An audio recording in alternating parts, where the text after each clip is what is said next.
This is the SONICast, where artists discuss their passion for creating music. We discuss everything about music creation, from the tech needed for success to music education. So if you love making beats, film scoring, or creating sample packs, this is the show where you'll regularly hear from experts in their field, discuss their experiences, and learn from what makes them highly sought-after professionals. Today's guest is Nick Spann. Nick is a leading sound designer in his field, specializing in creating sample packs for companies such as Loopmasters.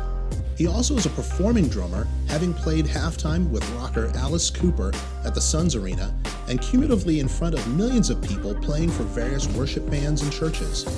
He's got lots of excellent wisdom to share here.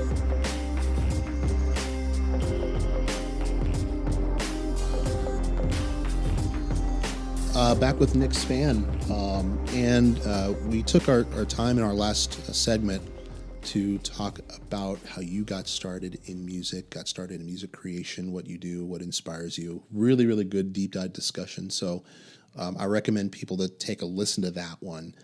It's a really good explanation for you, and I think aspiring artists can really look at your upbringing too and really get a lot from it. I mean that, so that's pretty cool.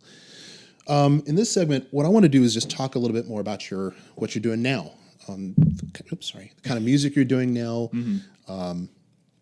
Tell me a little bit about who you're working for right now. So right now, I have done a lot of contract work, or I should say freelance work, because I haven't signed any contracts with that freelance stuff. Okay. So I still hold rights, and I was discovering this through Fiverr, is that if someone makes the material but doesn't sign anything, still owns rights, even though Fiverr has their terms. So I was like, I just want to make sure I fully own my stuff and that someone else doesn't. So did quite a bit of stuff in Fiverr with a lot of freelance stuff last year, I think it was. So that kind of had really helped me flex my music muscle with making pop tunes or stuff that really makes me uncomfortable and has to challenge me. Would you recommend that someone who's getting started in this go to Fiverr or something like that to just contribute things? That's a really good question, because I would say in the beginning, probably after someone has a good understanding. I would say if someone was in my shoes to where they know their value, is to kind of stay away from Fiverr, because it devalues, and one, it's challenging to get a Fiverr page up and going and get steady clients unless you do a super low price at something. And it's a track that I make is not worth $5. Right. It's worth significantly a lot more. Got it. So it's kind of there's that balance. So someone who's a hobbyist maybe, or someone who isn't a professional company or a professional, then it would be a good mixture of, interesting, because you get what you pay for. Right. In the long run. So it's you want $50 worth of a track, you're going to get $50 worth of a track. Right. It's only going to take me a half hour to do it. Great point. So Great point. Okay. So all you people who are starting out there, it's something to keep in mind in how you do start. As you do, because I know that, here at Sonic Productions, we found you as being a sound designer, and your work is impeccable. And later on, and in the show notes, I want to include where people can find your stuff just independently too. I think it's important that people be able to listen to your whole brand. Take me a little bit through your creative process. When you're starting out stuff, do people give you ideas first and then you work from there, or is it just something that comes from your head and you decide to put it down? How does the creative process work for you? It'll depend. So if I get something that's through Fiverr, or someone wants me to make a track, I always ask, hey, give me a reference track, just so I can see where your head's at, because music law today, you want to avoid copyright. So I ask them for a reference, and then I go based off that. And now that I have more tools, I can make a more identical track without, having to use too many electronic elements. You have to worry about copyright, obviously. Yeah. Have you run into points where copyright really kept you from getting things done? I mean, no, because you watch out for that all the time. Yeah. I'm sure. And if it's like a chord structure that I don't know because I'm not a keyboard player. Even though I dabble, I can avoid copyright because there are certain ways to look at a loop and recreate it. So this was actually a really good example I saw on YouTube from a producer. His name is Newtone, and he is on a record label called Hospital Records. Excellent dude. And he had a tutorial or like a little, seminar, or not seminar, but class of how to reconstruct a loop to avoid copyright. So he had this one funk loop that he had for reference, and he goes, okay, there's bass, there's drums, there's electric guitar, and there's a synth. And he said, it's in a major key, so I'm going to do a major key as well and kind of follow where the hits are because there were some pushed hits on like E or so he took the piano line and was like, okay, I'm going to play a major key. And he played a similar phrasing of that. And then he took the drums that were similar in sound. Right. Same with guitar.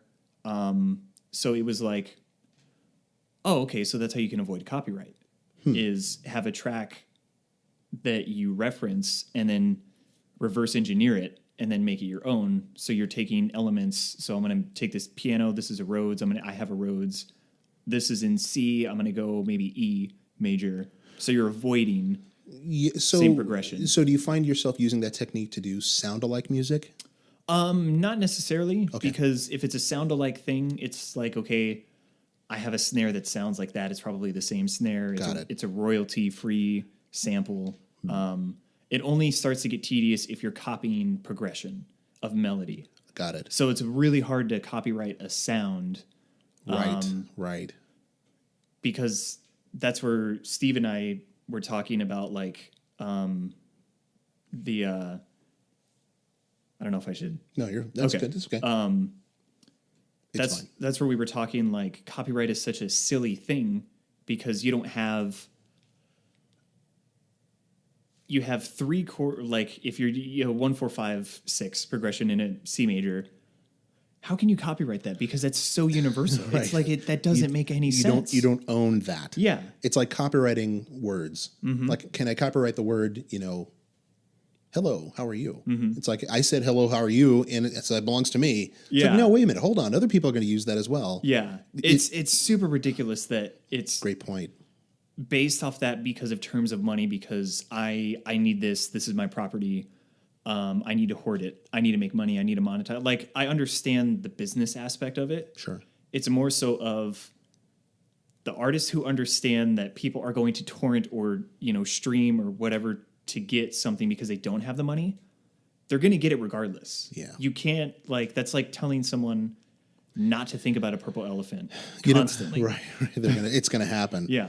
So it's interesting too. We could dive into the subject at another time, but there's a whole intellectual property battle that's going on now, where even with Sonic Productions, we're doing sound-alike music so that folks don't run into the whole copyright issue. Yeah. We're creating music for a lot of folks for that very point. So we can go into that at some point later on. That's a big deal. It's a big deal. All right, this is really great stuff. Let's take just a couple of minutes for an advertisement break. Hi there, I'm Dan Young, co-founder of Sonic Productions, your music production company. We partner with businesses to help you deliver your best message, professionally, elegantly, and with the power to capture your audience. Our goal is to serve you as you seek to grow your brand, whether you use Facebook, Instagram, YouTube, or other mediums like podcasting or television. We'll work with you to custom tailor a song to fit your campaign, or you can visit our music licensing business, Sonica, to choose from over 100 original songs ready for licensing. Voiceover narration is also available. So when it's time to seriously consider growing your business, consider Sonic Productions to stand out. Sonic Productions. Our music, your story. Visit us at www.sonicproductions.biz to contact our team and to learn more. So how do you feel about listening to some of your stuff? You had sent me a few samples, and I really want to take some time for you to walk us through your creative process on it. The first one that I'm going to draw up is one where you called it ambient textures. Okay. And so I'll dial it up here in just a moment, but I want you to kind of take us through it, take us what we're listening to, how you got it started with it, and go from there, okay? Mm-hmm. All right, so here we go. Ambient textures.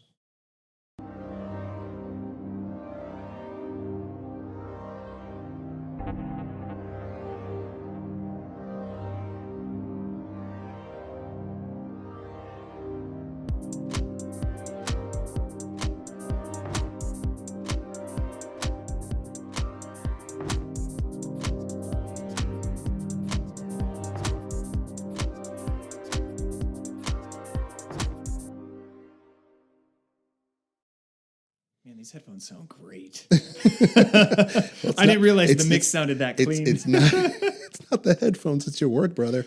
And I wanted, whenever we contribute music for Sonic Productions, I always want your stuff to go on and on because I'll go, that was just way too short. I wanted much more of that. Take me a little bit through your creative process on ambient textures. So ambient textures was a texture pack for Loopmasters. And basically, I did all the sounds from scratch because Loopmasters has a couple of VSTs out. They have Bassmaster, which is a bass synth, and they have Chords, which is a synthesizer that when you press one key, if you press C3, it plays a chord, major or minor. Okay. So I made ambient textures with the idea of chords in mind, the VST, not chords itself. So I did major and minor chords, but I wanted to make sure that the challenging part about it was I couldn't use any effects. So I couldn't, because all of the effects are going to be processed through chords. Okay. So it's a sample-based machine. Okay. So you don't want delays, reverbs. If it's chorus, it has to be like super minor. Okay. Or a flanger, it has to be like super minor as well, that it doesn't take away from the actual sound itself. Right. So the challenging part was making a wholesome patch out of like FM8 or Waldorf's Largo or like an MS-20 patch. Like everything had to be the best it could be plain within the synthesizer itself, and then I bounce it out and then drop it into chords. So the idea and approach behind the demo tracks was to showcase what chords ambient textures sounds like. Okay. So that previous track was just showing off the ambient textures of homemade patches that I made from scratch. Wow. And it was more so the context of it being 4 on the floor, very minimal house tune. Got it. That's what the vibe was. That's what that patch was calling for, because it kind of gives this kind of shuffle vibe. So this entire that ambient textures we just listened to wasn't something you just sat down at a couple of keyboards and started from scratch right there. It was a culmination of a lot of other work you've done that you brought into this particular recipe. I see. Because with a lot of the stuff that I do with Loopmasters, I have to make demo tracks showcasing the work I've done. I see. So with a sample pack that I just did earlier this year, back in January, I had to showcase what my pack sounded like. So I basically was making a demo track of my own stuff. Sorry about that. I was making a demo track of my own stuff. So I had my sample pack open, clicked and dragged stuff into the DAW. So I didn't really have to worry about like production or orchestration, because I kind of already did that with the samples itself, because it's supposed to be a click and drag. It's easy to think. Right. Kind of deal. Wow. So, as I'm listening to ambient textures particularly, I always think, as a producer, I'm thinking like I could use that for so many different things. Is that particular sound being used by Loopmasters in a lot of other stuff that you know of? Yes, because they will. I just found out too, because I was doing some research. There's a website called Plugin Boutique. Okay. And if you guys are producers and you want to get good deals constantly, go to Plugin Boutique. You get excellent deals. But I'm not, sponsored by them or anything like that. But on Plugin Boutique, they have Chords and Bassmaster on the shop. Okay. And they have those demo tracks on that website to showcase the pack you're buying. Right. So I was like, okay, I made these demo tracks. Where are they? They're not on the website. as far as I can tell, but they're on Plugin Boutique because whenever you look at a new plugin or something, they'll give you demo tracks of before and after, or like, this is what you're buying, rather than like, hey, here's the synth. Well, what does it sound like? Right. Yeah. Huh. Okay. You want to take us through another? Mm-hmm. Now, here's the thing, too. If you're not comfortable doing it, I do want to let you know you're welcome to just talk me through them as they're going. You don't have to wait till it's done. But you're listening to. Yeah. I'm all about that. So yeah, as we listen to it, you're welcome to just jump right in and listen to things. I think our audience will like listening to it. But cool. I think what's important is that people want to hear your thoughts on it also. Yeah. This one is, you called it Solace. Mm-hmm.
So with that tune, I don't know why I get like a sense of nostalgia, but also like there's a sense of beauty that almost like I get choked up every time I hear it for some reason. Interesting. And that's just me. So for me, that tune is really emotional. Okay. But that wasn't the intention when I was writing it. I was writing it with.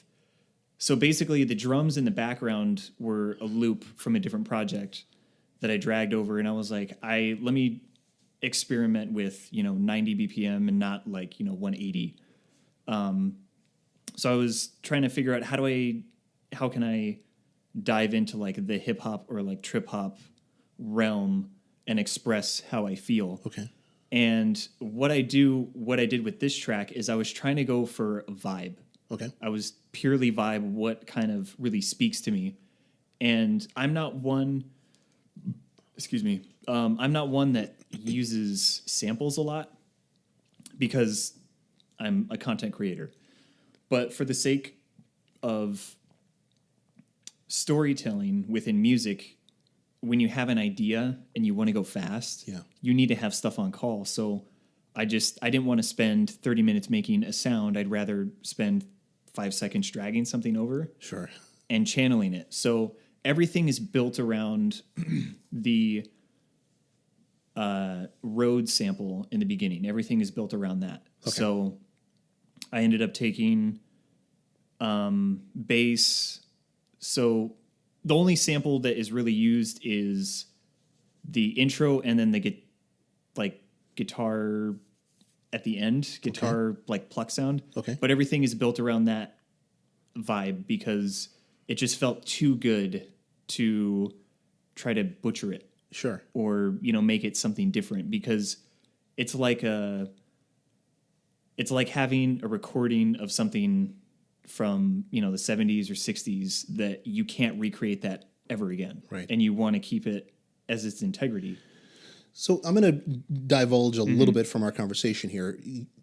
As I hear you talking about this song and you talk about how it makes you feel and the nostalgia that comes behind it, does it make it difficult for you as a sound creator to hear your song and your music being used for things outside of, if you heard it like in some cereal commercial, how does that make you feel as a creator? Does that get to you, or are you capable of letting it go once it's done? I'm totally fine because I can play this anytime I want. Okay. Like I can go back and be like, I interesting. want to have this vibe, so I'm just going to play it. Okay. Or if if I feel inclined, Interesting. I'll just make something that's along that line and then just keep it in my bank for me. Okay. And then that way it's just. Do you have a lot of stuff in the bank that's just for you? I do. Okay. I do. I kind of, have, stuff that's like just for me, right? Or projects that are sitting, because for some reason producers have a lot of stuff that just sits. Yeah. Or like an idea that there's been times where I dig that. There's been times where I've written or wrote an idea. For example, like 4 years ago, there was something that I wrote, like a drum loop that was way ahead of where I was at. And it was like, okay, I didn't know how to like stay in that. Okay. It was just in that moment, I wasn't thinking. The process wrote itself. Okay. And it was too far ahead of where I was at for my like mental development. And you knew it then. Yeah. Okay. And I was like, I knew that there was something big there with that like section that I wrote, but it's like, I'm going to set this aside and wait until I'm ready, or, until I can open that back up and it writes itself. How often does that happen? It's more so a lot more consistent that it is today than it was years ago, because of I know how to create that environment to where I stay within that zone of creativity. Okay. Or, not, being lazy with, things. And that's kind of what's helped me. It's like, okay, if I worked, 2 days on a drum loop, that's fine because the drums are great. So now I'm willing to spend a week on sound design for my own track. Right. There's a guy named Brian Tranzal, or BT. I'm a huge fan. I got to meet him at NAMM as well, and I would like to meet him again without the fangirl that I was, because I was like, man, I just blew it. So anyway, he every now and again he kind of keeps private as well. Okay. He doesn't always show what he's doing, or he'll like do like a studio tip or something, but he doesn't like stream his work like Twitch or, something live. Right.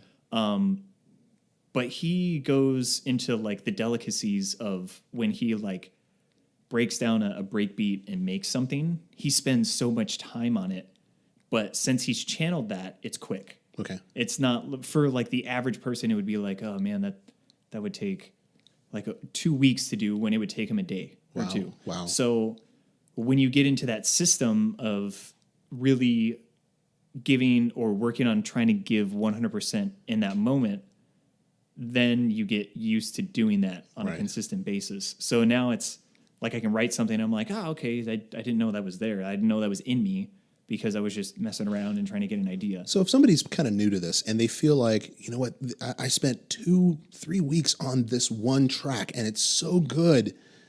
If they want to be a professional and they want to get into what you're doing, making sound packs for a living, what advice would you give somebody? I would say continue to finish stuff. That's good. Because that was the major thing, because I'm now at the point to where I've been doing music production for a decade. And it's now turning into work, but I don't have any self-work to show for it because I wasn't finishing stuff on a consistent basis. Got it. It was only now at the point I have like demo tracks and I can, write. Solace only took, I think, 2.5 hours. I was going to ask you how long it takes it was to make this. super short. Okay. So for me to actually write a tune or a song, I can probably crank out a solid 4 to 5 minute tune a week. But that's just only focusing on the song. Right. No other work. Right. Because the allotted energy and time that you have in a day has to be focused on that. Okay. And there's only a certain amount of time and energy and bandwidth that you have within every moment that you're working on something. Right. That, So maybe not to necessarily look at the masterpiece, but to look at production. Mm-hmm. Just quantity, production. Because you'll find weak spots of I'm making a lot of tunes, but my mix is a little lame. Mm-hmm. So it's like, okay, what can I do to make my mix better? So you'll work on your mix, but you're used to making tunes. So you have that habit of, cool, I have, 4 songs and each mix is getting better. It's not like you're trying to do 5 things at once when you're working on something. Right. Because then you're splitting up or, dying by 1,000 small cuts. As Sam Muffin says. Cuts. Right. So yeah, finishing work. That's probably the biggest thing because Sam Ovens had I think I was listening to him a couple days ago with this video, and he was saying that there were 2 groups of people that I think it was a hypothetical situation. But anyway, here's the point I'm trying to say is there were 2 groups in a class, and no, it was a different guy. But anyway, Sam Ovens. Right. There was, because I watch a lot of stuff. Sure. So there was a guy on YouTube mentioning that there was a class, and half of the class was split up. And they were given the assignment to make pots. Clay pots, not pot. Oh, stop. Okay. I think we got it. Dad joke anyway. It was a dad joke. But one group was assigned to make as many pots as they can, and the other group was assigned to make the perfect pot. And they had 6 months to do so. And at the end of 6 months, the group that was assigned to make the most amount of pots as they could had a better success rate and takeoff rather than those that were assigned, you have to make one perfect pot. Got it. Okay. And that interesting. That's the same thing with music. If you're only focusing on making the perfect tune, you're never going to make it because you're constantly looking at things. You'll never finish anything because you're like, this, my drums aren't perfect. Like the synth isn't perfect. Rather than, this guy that's next to you who's cranking out 2-3 tracks, a week, he's going to get much more farther than you are. Fabulous analogy. That's a great analogy because you're right. I mean, the more and more you're doing of anything, whatever it is, you just start and you'll be as imperfect. And like you even said earlier in our previous podcast, you said your earlier stuff was not really great. But I was making But you were just doing a whole lot of stuff. And over time, you were listening to your own mistakes, you were making corrections, you were open to other people critiquing you, and you ended up just really becoming much, much better at what you did. Wow, that's great advice. I think for anyone who's aspiring, that's really great advice to listen to. That's art if you're a mechanic, if you're, anything. Yeah, because everything is art at the end of the day. Running a business is an art. This is true. Being an IT tech, being, a mechanic. Absolutely true. Being a mom or a dad is an art, being a parent. It has been for me. So. It's not a science. It's true. It's not an exact thing. You have you want to listen to another one? Yeah. So I'll give an overview of this track. Yeah. Before we start, go ahead. Yeah. This is called The Professor. Yeah. This I cooked up last week. Okay. And the whole idea, because I got new sounds. Got more sample packs. And it helps me make stuff quicker because now that I'm from the perspective of I can make what I want, but sound design is in a different category than writing a track and producing a song because you're engineering something, you're making something for someone to use rather than here's what I'm feeling in this moment and here's how I'm trying to express myself. So what I did is for some reason, I'm in a hip hop, chill out, trip hop phase. Okay. So basically a halftime vibe is what I've been really inspired by lately and just trying to capture great groove and feeling. So what I did is I was like, okay, let me try to see how quick I can make something with the full intention of what I mean. Okay. And I had Rovan in mind because he's constantly bam, bam, bam, banger after banger. He is. He constantly producing stuff. So I'm like, let me work on getting to that output to where I'm making 2 to 3 tracks a day rather than 2 to 3 tracks a week. And the thing that will help me is, finishing stuff like this because I'm not taking a break from sound designing. I'm implementing more song production and composing and arranging so that I have stuff to show for who I am alongside with, the sound design stuff. Cool. So All right, so with that, let's go and listen to the latest, The Professor, the one you did last week.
So this one you did last week. Yeah. And was this, I mean, like a long sit process as well? Or Nah, I just wrote it in a day.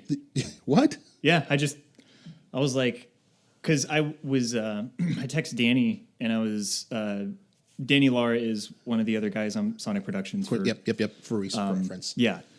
Co-founder. I texted him, and I was like, I'm going to start having more output of, a minimum of at least 2 to 3 tracks a week. Okay. And trying to supplement either if I want to do all 3 tracks for Black Toast, right, or 3 tracks for Sonic, or split the difference. Black Toast being one of the folks that Sonic Productions is looking at, that we're partnering with. Yeah, go ahead. Yeah. So I was like, okay, let me see how long it's going to take me to write something within a day and give it a decent mix down and stuff like that. Right. So that took a day, and then, the next day I popped a master on it, because I'm don't have a mastering person to master my tunes. You are the master. So if the mix is good enough, it doesn't need a master, but I want to still make sure it's loud enough for yes. Today's reasons of loudness. But right. Yeah, so that was me taking a drum loop that was already super, super fat. Yeah. And I was like, okay, here's what I'm feeling. So and I was trying to go for a kind of like swing vibe where it swung a little bit, all right, a little lazy. Okay. And not always quantizing drums is great, because it gives it a more human feel. Great point. And the fact that I can drum like that is like, okay, this is what I would actually play if I was to throw down. I was going to ask you a lot about that, because like I was asking you earlier, is it easier as a musician to start out in music, or, in keys, keyboards, or in drums, or rhythm? It sounds like that there's a real advantage being a drummer, an active drummer, to be able to implement the real feel behind the sounds. Yeah. Because I was listening to the Professor, and I could hear there were a couple of different styles that were in that same song that anyone else would have just gone with the drum machine, just made it straight. Yeah. So I can hear the advantage there. Good work. Good. I like this. This is really, really good. I want to go ahead and just kind of end this particular segment here. What other types of things should, especially aspiring musicians, know about the whole production side, doing quantity, doing more and more and more? What kind of couple things should they really know? I would probably say knowing how to set your mix right. Don't always throw a limiter or maximizer on channels. Okay. Understand how to make your mix the way you hear it, rather than listening to what modern day EDM people use, which is they'll throw sausage fatteners on it and Great advice. Multiband compressors. Like, understand first the purpose of doing that before you just throw something on every mixer channel and then your master out, because good advice. If you're doing it because it's a fad, you don't understand or why you're doing it. You're just doing it because this guy's doing it and it sounds really big. Well, I love that. The thing is, if you want something louder, in the words of Deadmau5, get an amp or some better speakers, right. Because you can always turn something up. It's harder to turn something down. I would rather have to turn something up than always constantly turn something down. Right. But making sure that your mix isn't so low,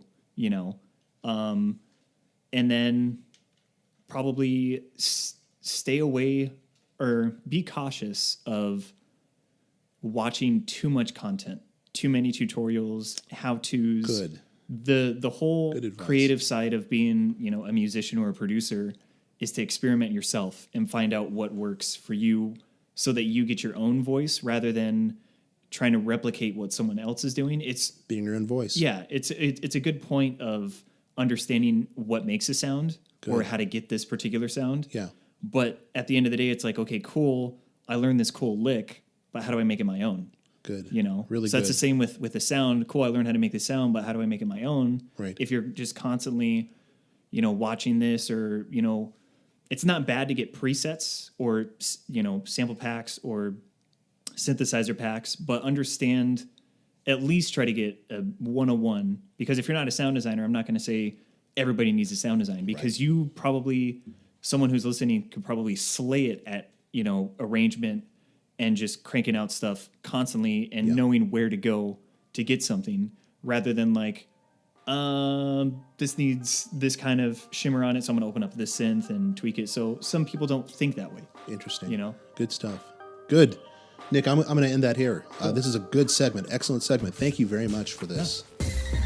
You've been listening to the SONICast, where artists discuss their passion for creating music. Be sure to subscribe so you don't miss an episode. You can find show notes in the descriptions, as well as information to hear more from our guest. You can also visit us at www.sonicproductions.biz to license music and shop for cool merchandise. Sonic Productions, our music, your story.